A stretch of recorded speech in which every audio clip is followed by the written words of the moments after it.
And now, it's time for another Dice Tower review with Tom Vasel.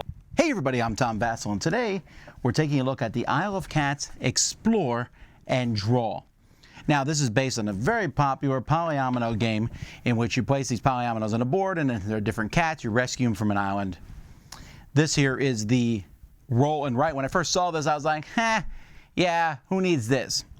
And you know, that's I think a fairly valid criticism sometimes of games, like, oh, do I need another version of the same game? I then learned that the story of this was made during the pandemic in 2020, and this was made so that you could play this over Zoom, since it would be harder to play Isle of Cats with people. And indeed, this game is one that you could easily play online because only one person needs a camera pointing at the cards that are flipped over each turn. What am I even talking about? Let me show you how it plays. In this game, each player is going to get a bunch of colored markers, and they have a ship. You're trying to fill this ship with various cats of different colors. If you draw cats next to each other, 3 or more cats next to each other, you'll get a family, and at the end of the game, you'll get points for the size of your family. So if you have 3 blue cats next to each other, it's 8 points. But if I have 10 blue cats next to each other, that's 40 points. You lose points for each rat you don't cover. And you also, if you don't completely fill a room, and there's 1, 2, 3, 4, 5, 6, 7 rooms, you will lose 5 points for those. But also, there's a bunch of lessons, and each of these lessons will give various points if you check them off over the course of the game. So 1 point for 2 cats touching the edge of your board. If I check off lesson 1, I will get those points at the end of the game. So how do I do all this to get these points? Well, that's going to be done with a grid of cards. In each round of the game, and the game is going to last 7 days or 7 rounds, and you'll use this little card and marker, you're going to put out cards from 2 different decks in this format. Cats and lessons. So it's green, blue, green, blue, green, green, blue, green, green, green, green, blue. And I almost wish there was a little board to put these on, but I found it wasn't hard to remember because it was just 1, 1, 1, 1, then 2, 1, then 3, 1. And that's basically how you remember. But these are all going to be turned face up, and they're going to show various things here. So we're going to turn these over.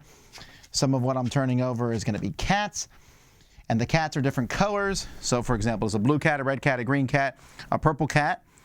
Some of them are lessons that match the different numbers that are on the lesson sheet. Some are going to be an onyx. This one here has a brown edge.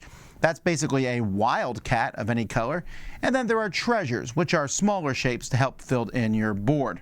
Each player is going to determine which column they want. So you take column 1, 2, 3, or 4. You can pick the same column as someone else. You can pick a different one, doesn't matter. And then you draw those things on your board. So let's say I picked column 1.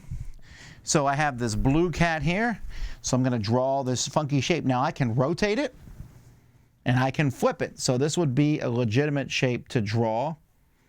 So let's say I draw this blue one here. You can see I rotate it and flipped that one. So that's my blue cat. Now your first cat you put anywhere on the board, but after that, all the rest have to be adjacent. So I'm like, all right, I'll stick this green cat in like this. No, I can't stick that green cat in like that because there's no room for the other leg. Well, maybe I can do a long one like this. There's my green cat now that I've drawn. And now I got 2 little cats in the top one, a little orange cat. So that little orange cat I'm going to put right here. Now, why did I put that one there? Because there's a little O here on my board. And whenever you do an O, you get to draw a small treasure on your board. And there are 4 different shapes of small treasures that you can put. They're called common treasures. So maybe I'll just say, I'll put this one here and put a C there to remember that it's a common treasure. And then I got a single purple. So I'm just going to fill in this hole right here with my purple one. Now I'm drawing a little sloppy here. You can fill them in completely. It's up to you. If you pick a column with an onyx, you pick the color when you put it in. If you pick one with a lesson, you simply take that lesson and check it off. So 9 points if you have at least 1 cat touching 5 treasures.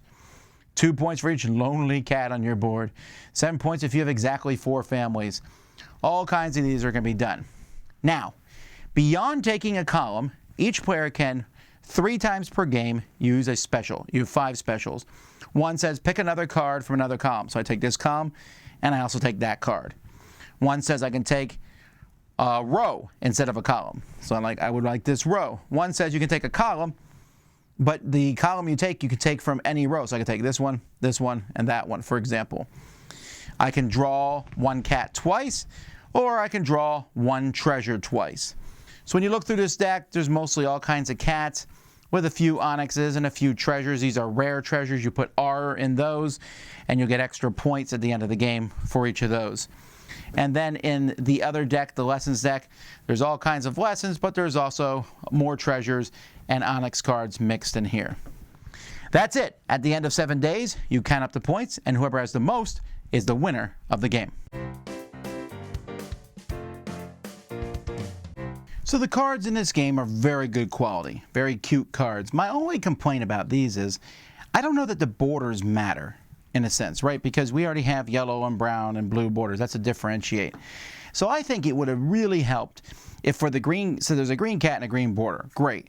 This is a red cat. So why not make it a red border? Why not make the different cats the color borders? I think that would have helped considerably. But other than that, the boards are fine. They have all the things on them. I mean, this does look like a wall of text, but it works, checking off the different lessons. The only other complaint I would have about all this is that, and this is going to come into my final thoughts here, is that the cards are great. You can flip and rotate these, but you can't actually flip and rotate them. I can't go, hey guys, hang on, I'm going to move this around and flip it. You can do that with an actual tile. You can't do it with a card. It's a minor point, but sometimes I would sit there and say, guys, I need to borrow this card for a second and bring it over and turn it just to see how it fit on my board. But other than that, again, I think it's very nice, and I mean, also the fact that you get a lot of markers in this game, so that's pretty cool. So I'm pretty happy with how much they fit in the box.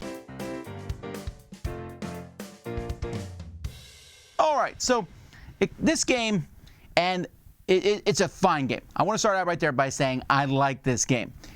Where I am going to kind of deviate is I don't know that I need this and Isle of Cats.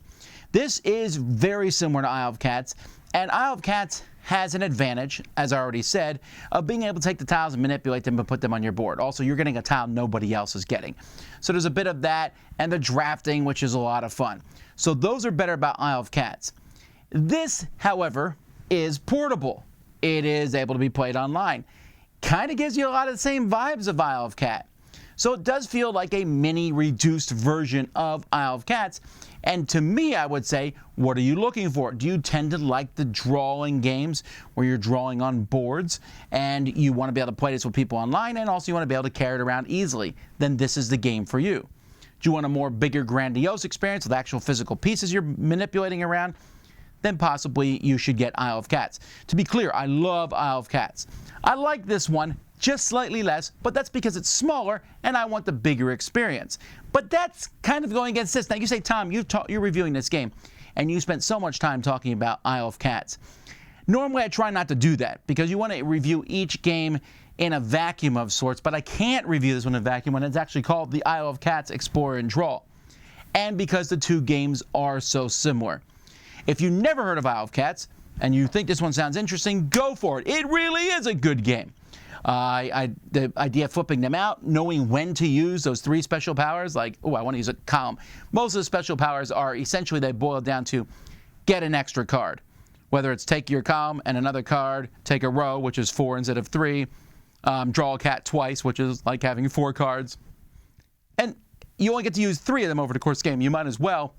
So you're going to be different than everybody else, probably. I mean, I suppose it's possible people can draw the same, but it's fun. It's fast.